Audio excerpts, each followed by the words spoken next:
So once again, the Samoans find themselves in the quarterfinals, although it's not the quarterfinals they want to be in. It is the ninth place quarterfinals. They were third in their group. They had a tough pool. Fiji and Argentina were never going to be easy beats for the Samoans. They did not make it through. And speaking of tough pools, Kenya in a group with New Zealand, South Africa, and Ireland. In any other group, these sides would have had a real chance of making their way through to the quarterfinals, but instead now they do find themselves playing off for ninth place, like I said. But in this preview, we will be looking through at previous fixtures, key players to watch out for these two sides, and also a prediction at the end for who I think will be able to get themselves the victory. Now, these two sides played off not too long ago. It was the Vancouver ninth place final. In that game, Samoa were victorious, so they have got the momentum between these two sides. But looking at Samoa's fixtures throughout this Hong Kong Sevens, they're looking close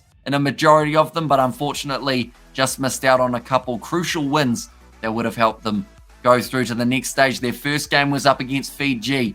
Close one, 5 points difference, but they were defeated 12 points to 7. Then their next game, pretty similar, losing by 7 points, 26 points to 19 against Argentina. And this is where a lot of Samoan supporters will be a little bit frustrated.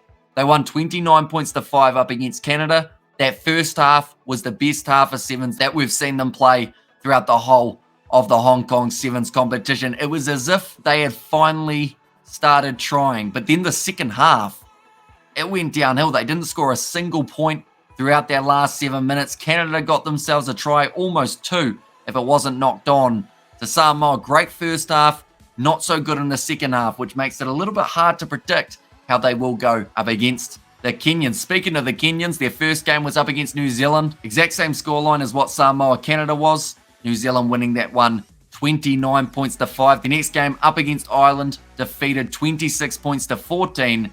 And then their last game up against South Africa, a little bit closer for them, but still defeated 26 points to 17. So what that shows for Kenya is that they've been able to gradually improve throughout their games when it comes to the amount of points that they are scoring. Question is, will they be able to get more than 17 in their game up against the Samoans? But now looking through, three key players for Samoa. Va'a Pilomaleko, I believe he is dealing with a bit of an injury at the moment, which makes him a bit of a 50-50 of whether he will be able to play in this next contest. First player though, Valvasa Afasu. He was playing phenomenally in that first half up against the Canadians. Was able to get himself a couple tries, putting in some big hits, but just showing that physicality that he possesses, which I think in this game up against Kenya, he's going to need.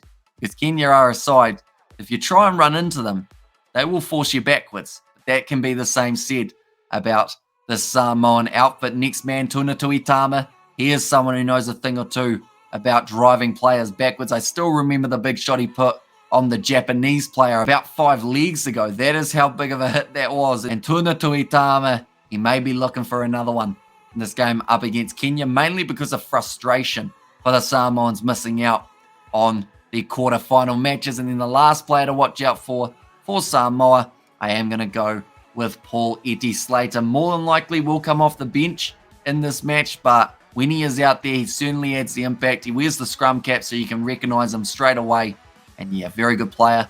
Hopefully does have an all right game here up against Kenya. But now looking through at the key players for the Kenyans. First name I'm going with is Nelson Oyo. He was able to score himself a try in the last game up against South Africa. He's always amongst the action, which can be extremely handy. Definitely if that ball goes loose in the breakdown, he's always there to pick it up, Nelson Oyo. So he will be a handy asset to have for the Kenyans in this game. Another player, Billy Odhiambo, also scored himself a try up against the South Africans. Just got that good size. Normally has some power to his game, and I think he has a real chance of getting himself a try in this game. If he doesn't get a try, I think an assist could be on the table for Billy Odhiambo here. And then the last Kenyan player that I am going to be going with to watch out for is Herman Hamwa. Very similar reason to what I said for Billy Odhiambo. Most of these Kenyans, they're built strong, they run fast, they hit hard, and they are always hard to take down in a game of rugby sevens. That is one thing you'll notice with Kenya.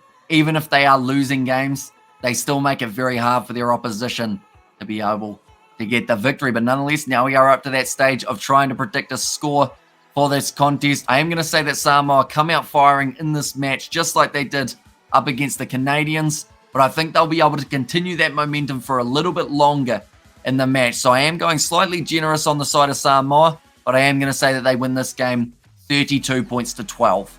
So I think a 20-point margin could be on the cards here for the Samoans. They want to prove something. Kenya, though, will still be able to get themselves a couple tries, I believe, throughout the fixture. But in the end, Samoans may be just that little bit too strong. But thank you all very much for tuning in. Be sure to let me know your predictions in the comments down below. We will be doing the live commentary on the channel, so also be sure to check that out. But thank you all very much for tuning in. If you did enjoy, be sure to leave a like and subscribe to the channel.